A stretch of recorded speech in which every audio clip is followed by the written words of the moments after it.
everyone, and welcome to our Healthy Living segment with Denise Stegall. Hello, Denise. Hey Jean, how you doing today? I am good. Good. How are you? Pretty good.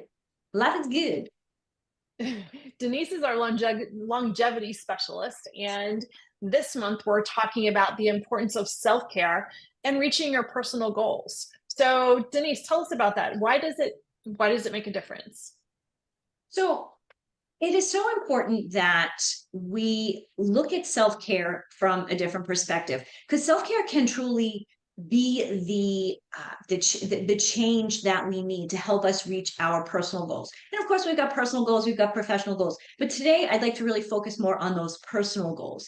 And if you think of it like a building, like when you're building a skyscraper or even just building a house, you need to have a strong foundation. When we built our house, when they put the footings in, the house looked huge because the footings needed to be a certain way to be able to hold the house, for it to be able to stand tall and not fall over.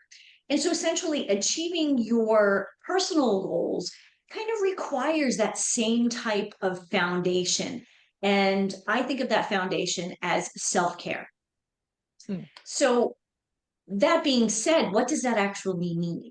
That foundation is simple. It's things that we talk about all the time: prioritizing your sleep, nourishing your body with whole foods that actually, support your body.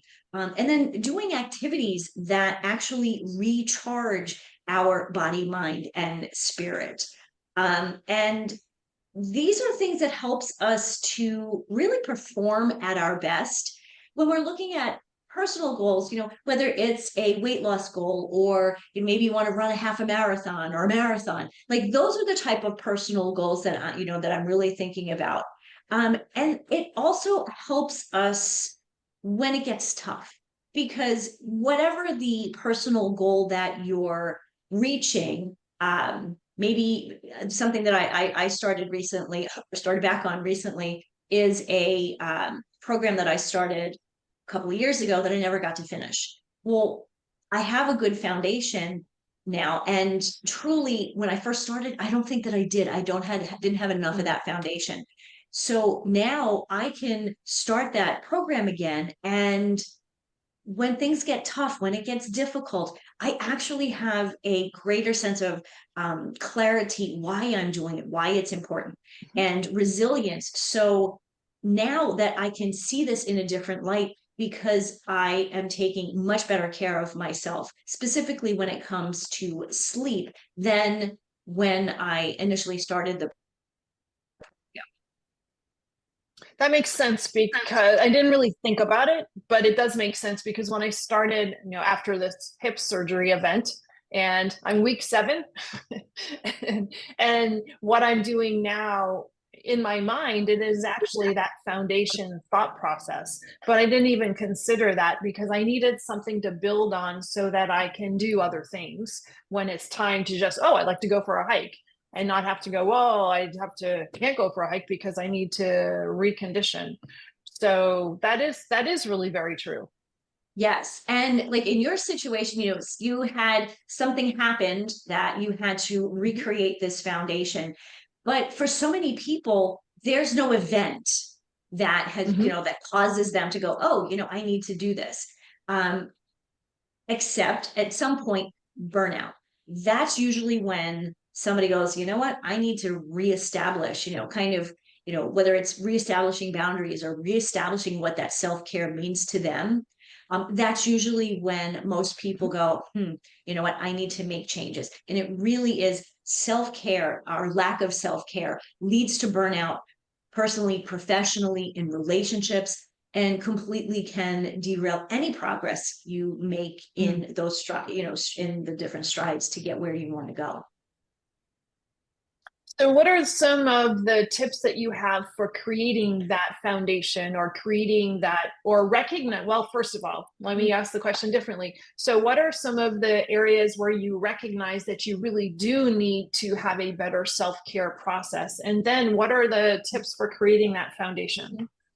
Sure. One of the things that I when I'm working with people that we notice, and they eventually notice as we're talking, as we're working together, it's that they're constantly pushing, pushing, pushing, pushing, pushing, and not actually taking that time to rest, recharge, recuperate. And that takes a toll mentally and physically. And again, that's kind of where motivation seems to wane, and our desire for reaching those goals really can wane and kind of leave us in a place where we're kind of going, now what? So when you realize that you're always pushing, constantly going, and I'm an overachiever in lots of things. Overachiever, that's my mother's word. If I want to do something, I go 110%. Well, some days going 110% is fine, but doing it 110% every day, every week, every month, there is, body breaks down emotionally, and mentally. There's just not enough capacity. So when you feel exhausted, that is really a time, hopefully before you get exhausted, but when you get to that point, that's a time to step back and go, ooh, you know what? I really need to make some change. In the interim, for people who are going, oh yeah, I do tend to, burn the candle at both ends. This is a time right now to recognize that and to start prioritizing your sleep, your relaxation. Sleep and relaxation don't necessarily mean the same thing. And so for me, that's number one.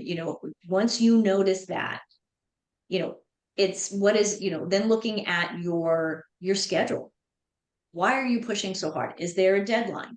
Is it a set deadline, or is it something you can, slowly move? Obviously with goals, we want them to be timely, but we also have control of the timeline, right? Realistic. Absolutely. I think with sustaining or creating a pace. So once you realize that, that you're pushing too much, or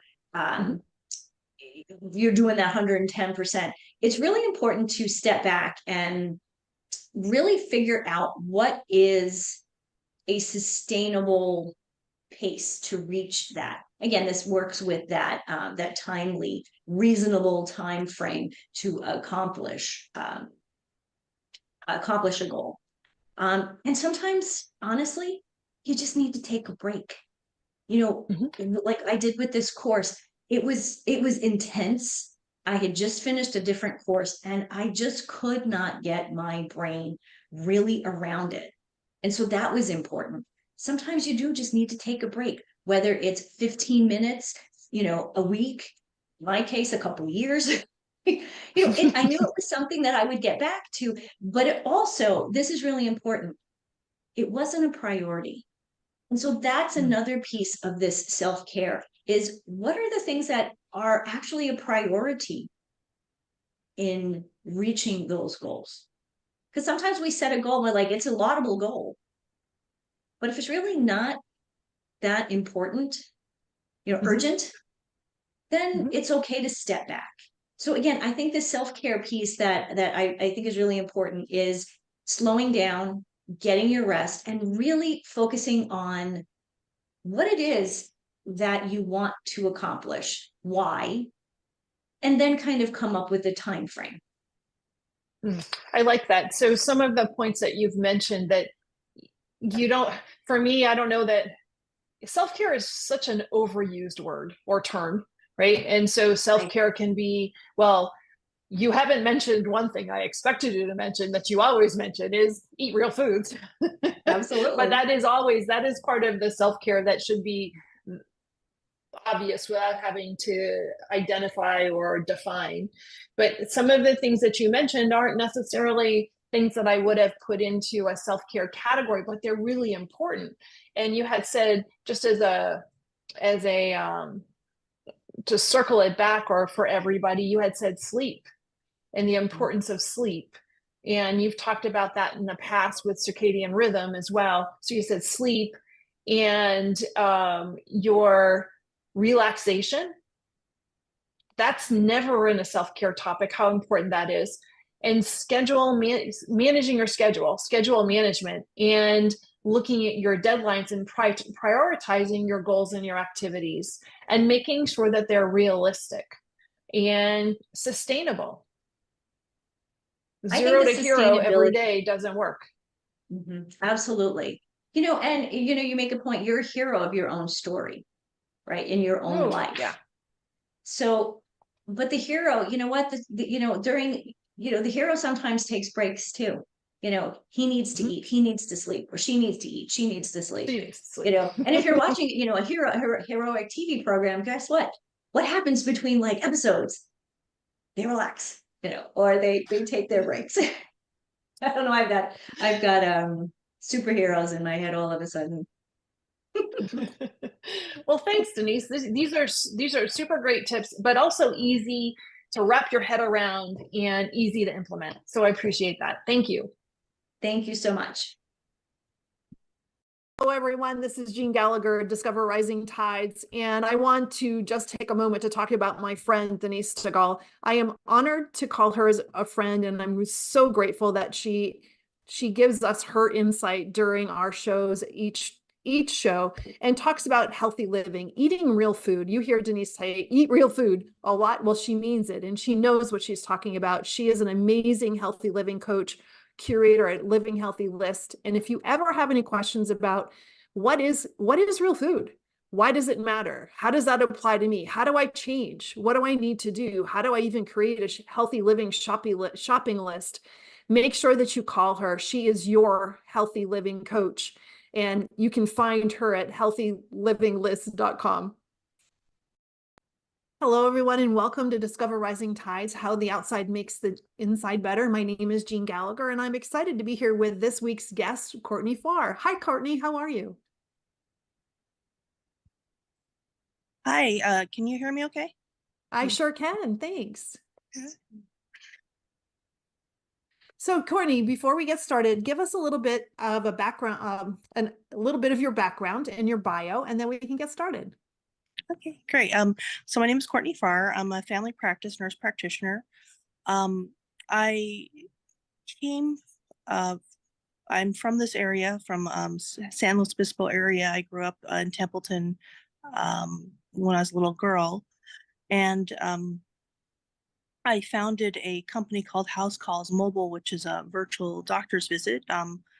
And I invented the virtual stethoscope, which plugs into your smartphone or tablet, like a regular stethoscope, and otoscope, that is the doctor's tool that looks in your ears, so you can have a complete virtual physical exam. I kind of created that out of I noticed that there was a need living in a rural area for better access to medical care.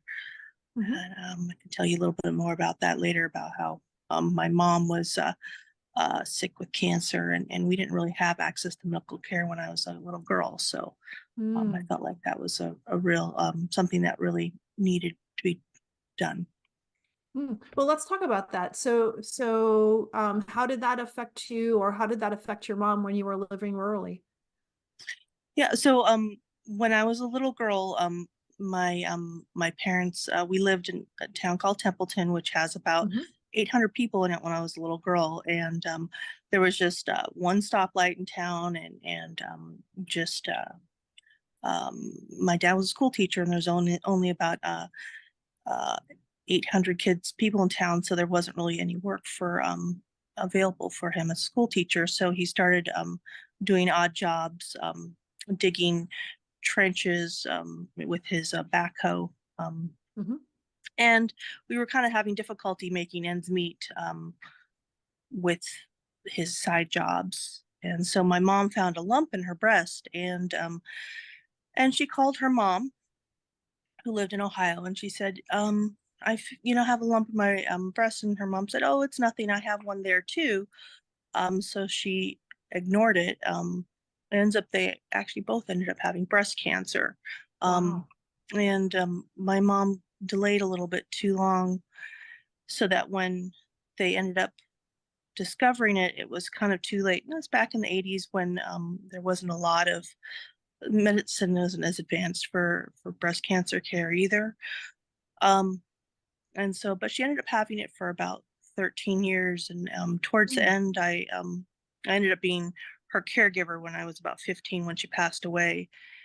Um, and so that kind of drove me to want to become a nurse. And so I went ahead and had kept my grades up and ended up putting myself through community college, and then later we transferred to USC on full scholarship, and got my bachelor's in nursing. And then later, I had always wanted to be a nurse practitioner, and so I ended up getting a full scholarship to Yale University, and I ended up getting my master's in nursing.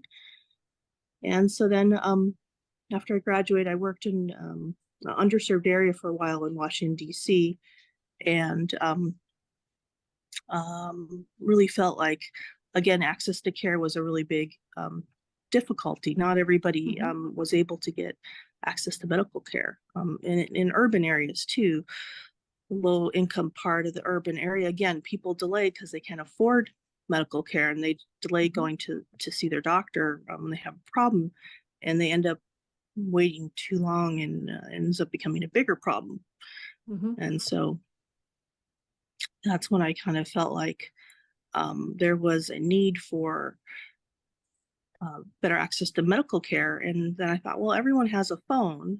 Everyone, they might not have a home or a roof over the head, but everyone has a phone. And even when I would volunteer in third world countries, everyone has a phone. And so I thought, well, gee, and this was pre-pandemic. Why can't we just create a medical visit through your phone with a virtual medical exam? So the only issue I found, so when I was in school, they told you that 90% of diagnosis is through the interview process with your patient, and you can get another 10 to 20% from exam and tests. And so I was like, well, we just need that last little bit to really make an effective virtual visit. And so that's when I went to starting to invent the virtual stethoscope and otoscope. Amazing. So first off, that's a lot of responsibility for a 15-year-old. Yeah, it was. We ended up actually homeschooling for a while as well. My sister was 13, I was 15 when my mom passed, but because we were her 24-hour caregivers. So Wow. yeah, so we ended up my dad being, a school teacher, he felt like he could help Oh, with definitely our with the education. homeschooling part. Yeah. Yeah. And Your mom was so fortunate to have you both. yeah, I mean, we were fortunate to have her too for as long as we did. It's sometimes it's difficult losing a parent young, but at least I got to know her until I was a teenager. So yeah, and I kind of almost feel like maybe a little bit of the whole survivor's complex thing too, where you feel like you want to make a difference because she died so young. She died at 48, and so you kind of, I don't know, maybe there's some of that too, where I feel like I needed to make her death not and create something from that.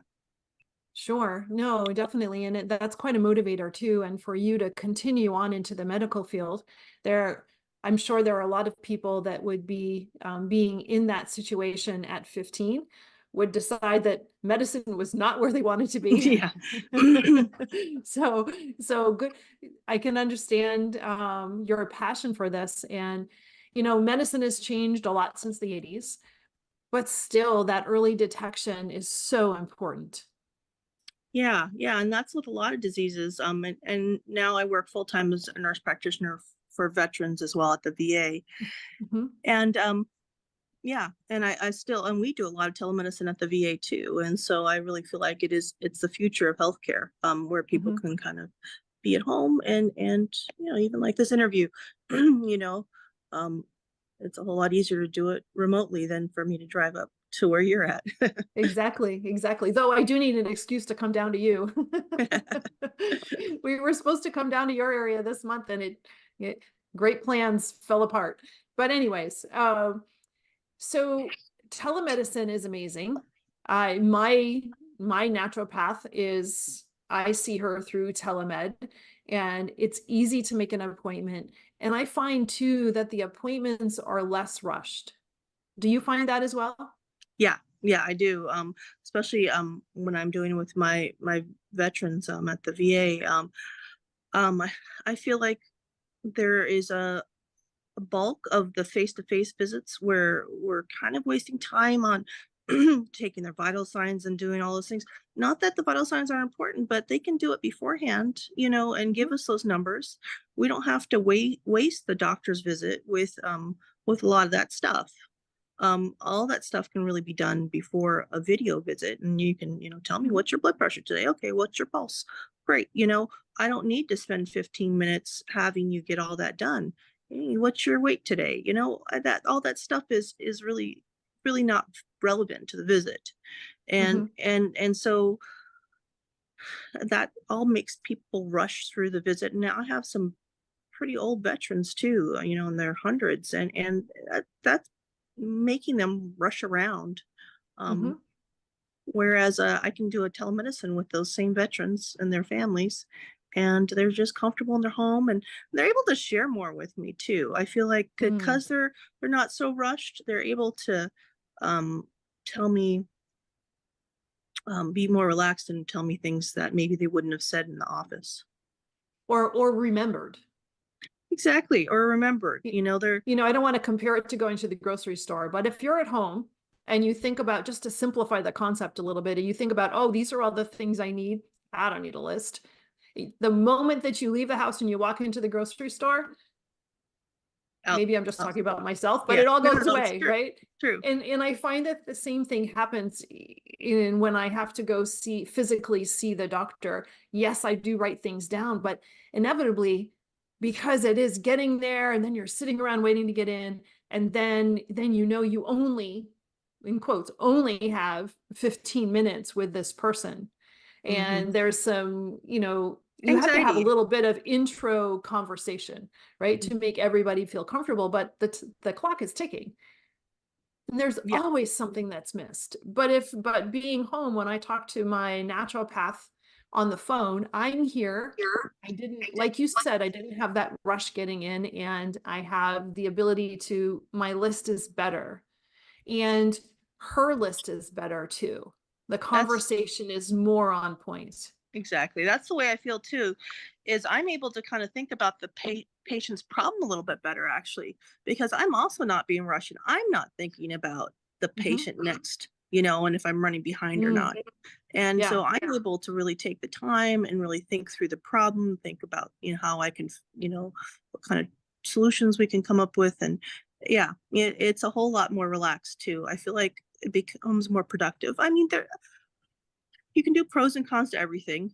But I kind of feel like there's going to be this modified doctor's visit, where people come in for shots, or they come in for something if they need to actually do an exam. But I don't know. I think that this is the start of a change in the healthcare field. There are some things that you can't do over the phone. There's a lot of things you can't do over the phone. However, I think you're breaking down some barriers. So tell us, how does this house call mobile work? Yeah, so it's been a real process, actually. I feel like when I kind of set out to create this, I thought it was going to be a lot easier than it has been. There's been a lot more obstacles than I had ever imagined. For example, I mean, this is a medical device, so I have to get it FDA approved. Right. And with that comes a lot of tests that have to be done. Also, just the whole R&D process. Making a device that's functional. Yeah, it's not it's not as easy as it sounds. There's been we had to create a high and low frequency filter on the stethoscope so that any noises that we get from your clothing is reduced, Mhm. and we can just get the hard sounds and the long sounds. And so I ended up hiring an engineer who's actually in Pakistan, and we've Mm. been doing all of our R&D, just also because, I mean, he has a PhD in electrical engineering. He's super smart, but somebody I couldn't afford here in the States, to be honest with you, Mhm. Mhm. just because I had looked at people like him in the States, and it's just, yeah, I mean, it's like hiring a lawyer. You know, they were Mhm. really expensive. Mm. So he's um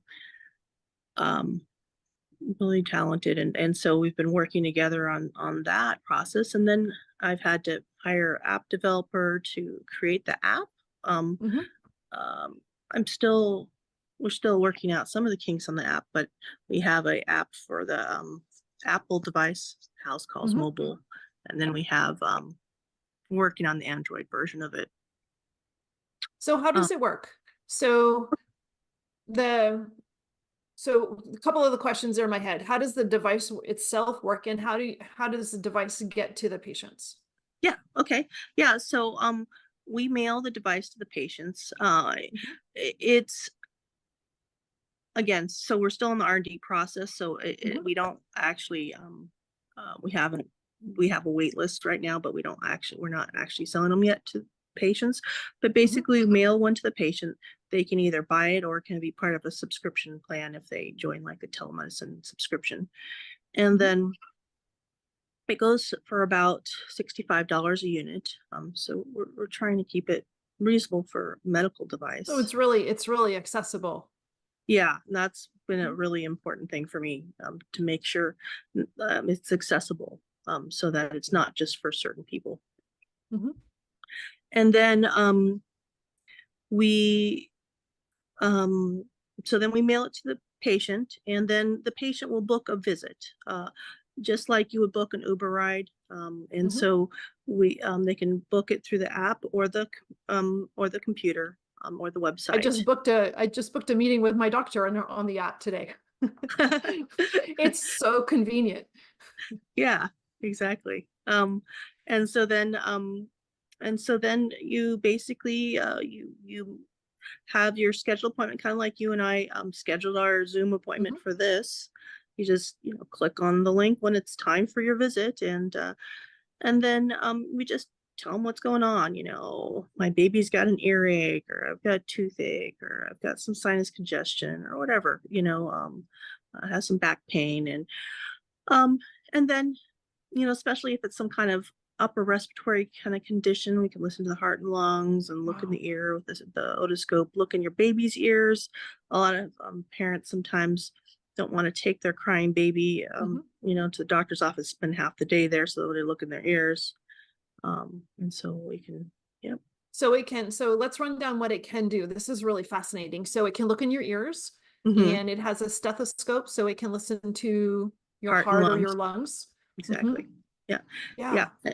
And then, yeah, your mouth too, your throat, and Mhm. but yeah, so those are its capabilities. That's amazing. And just think about the lack of germs in the doctor's office too. If you're Yeah, sick and you're coughing, or your baby's coughing, and the last thing you want to do is to bring that sick child to the doctor's office, but also expose that sick child to other sick people in the doctor's office too. yeah, exactly. And you know, gee, you could do that before you go to work and see whether or not your baby has an ear infection. You can pick up the antibiotic, on your way out the door. And Mhm. nowadays, I think you can even have that stuff delivered. That's true. That's true. So this is really fascinating, and I commend you for working through the trouble and doing the hard work Yeah, of thank getting you. this done. And I feel like, and when I start getting frustrated with everything, I remind myself that I feel like it's really going to be an important thing for a lot of people, Mhm. and it's very important for me to try to keep the cost down and doing all the R&D on my own, rather than once you get big companies involved, it starts getting to become big price tag. R&D Mhm. costs, they put that money onto the device, and then it'll end up becoming more and more expensive for the consumer. I don't want that. I Mhm. don't want another $300 stethoscope out there. That's not Mhm. helping anybody. Nobody's going to be able to afford that. Um, but on average, we've done a lot of surveys, and $65 seems to be an affordable option for people. And how are you imagining it being used? Obviously, what we're talking about is somebody at home and having the device and having an interaction with their doctor. But you also mentioned low income. Is there other applications that you're considering for this? Yeah, so I mean, when I kind of first conceptualized this, I always thought, hey, we could drop these into disaster areas. Those crates like that FEMA sends out when there's Mm. hurricanes and things like that. Again, the reporters and the comm is up during those disasters, but sometimes people just don't have access to medical care. So you might not be able to get the doctors in there, but you can get some medical devices in there and some iPads, and you can do some remote visits with patients, even though maybe the doctor's in New York or somewhere else. They Mhm. can do a FEMA, disaster triage remotely. Um, That's and really fascinating. Yeah, and the same thing with any, developing country. Again, the post office, you can mail things just about anywhere, you know. Mhm. So you can end up sending it who knows where, Mhm. for people to get. Um, my app developers in India, like I said, my stethoscope developers in Pakistan, both of them feel real passion for that because the communities they live in, they see it every day, and all the people in those communities could use better access to care, medical care, um, quality medical care. Not Mhm. just your Sure. country veterinarian is looking at you. Mhm. So what a wonderful way to honor your mom. Yeah, I mean, I'm trying, and I keep that in the back of my head too. Is I'm just again, it's real easy to get complacent and just be like, whatever, I don't have to do this. It takes a lot of time and money out of my own, life, and Mhm. but at the end of the day, it keeps pushing me forward is because I want to, create something for her and in her remembrance, and that's what's driven me, all these years, getting myself through those schools, and so we didn't have any money for school, so I had to put myself through. So I remind myself that, and I And feel you like didn't go small either. no, yeah, I didn't. Well, only just Yale. No big deal. Yeah, yeah, somehow got there. Yeah, yeah, and I mean, there's a bit of a kind of also a feeling like I need to pay back for those opportunities that I was given as well. Mhm. That not everybody gets, and appreciate that I was given that opportunity. But I also feel like I have a commitment to do something for the community because of it. That's fantastic. And so you're working with veterans and then you're also working as a nurse practitioner outside of the VA as well too, correct? Which is the house calls mobile. Yeah, that's Okay, that. Yeah, perfect. so I can do virtual visits through that as well. Mhm. But my full-time job, yeah, I work at the Is at the VA. VA. Yeah. And so how do you, with everything that's going on, your full-time job and then managing this project, how do you take care of Courtney? Yeah. So my husband and I, we love to travel. We love to explore. I really feel like you learn more about the world around you if you go and see it, Mhm. leave your couch and see what's going on. And I love volunteering in other countries, and I've volunteered Thailand and Africa, and um, the hill tribes villages of Thailand, when I was actually a student nurse. We Wow. went there during a public health about 10 of us went there, Mhm. and we provided medical care to the refugees by the Burmese border. In this, it was a school for girls that were being rescued from the prostitution trade, because Wow.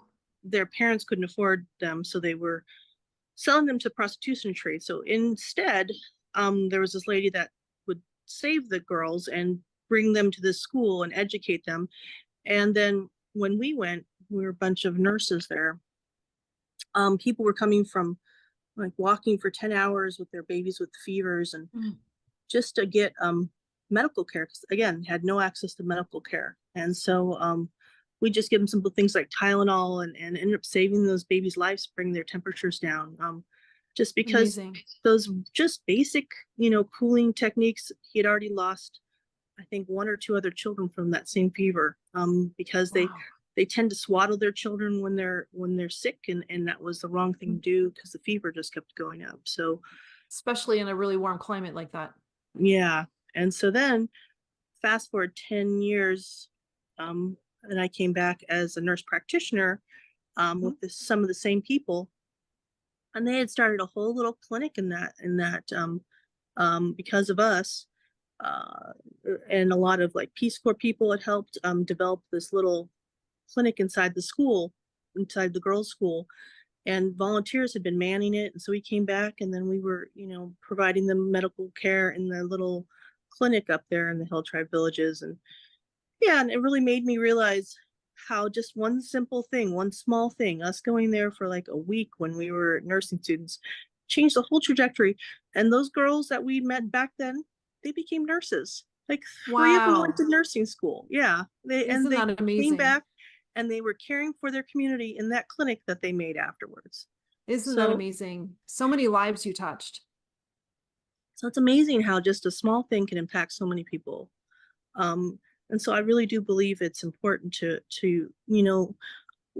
leave home and see what other parts of the world are like, and you know really see how other people live in different communities, and yeah, it's really amazing. And to be able to do it like you didn't just visit as a tourist. You made a difference. Yeah, I mean, that was a real unique experience, and I really do feel like I learned a lot too, just about different communities, and yeah, and the same thing also. Yeah, when I went to Africa, I had a friend who I went to Yale with, and she was finishing the medical school, and I was finishing nursing school, and she was from her her boyfriend was from a small African village, and we went out Mhm. there, and just that, chief welcomed us, and then he basically gave us his blessing that we could treat his community and their medical care, and people to start coming, and blood pressure and just simple things that you wouldn't even think, you know blood pressure, Well, like you said, it's just Tylenol and saving lives. exactly. Simple things that we take for granted that are so important for others. Yeah, exactly. Yeah, Wow, that's it really fantastic. really is something. Mhm. And Yeah. so what's your time frame? Well, two questions. What's your time frame for the House Calls Mobile, and what do you need? um so I'm hopeful that by the end of this year, things will be Mhm. off the ground, FDA approved, moving along. I feel Mhm. like our most of the R&D is done.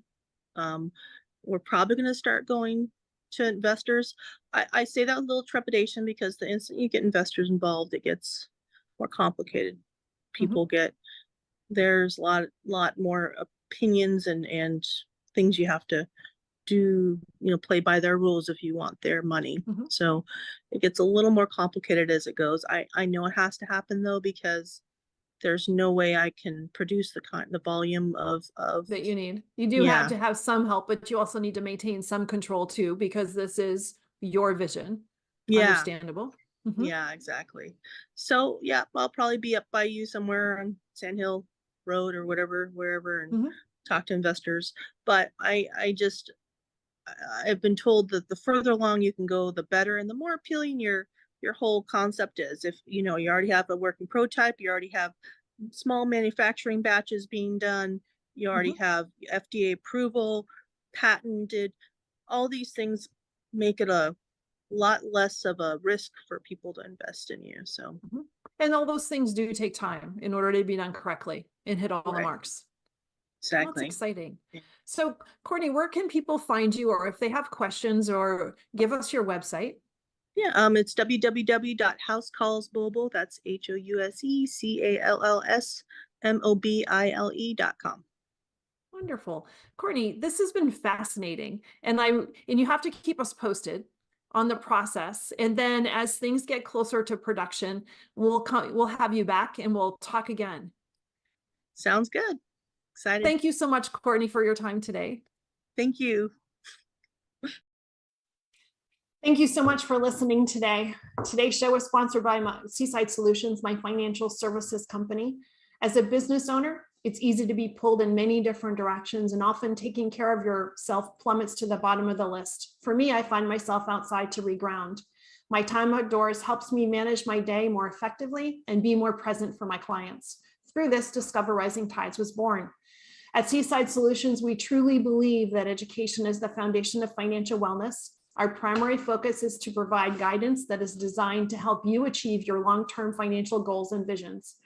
Working with a plan allows space for doing more things that you love, like being outside to make the inside better. If I can help you create or realign your plan, or if you would like to be added to my weekly newsletter, please let me know. This week's topic was 5 ways to set more achievable goals. Your referral means the big, beautiful world to me, and if I can help, please let me know. And thank you so much for listening, and see you next time.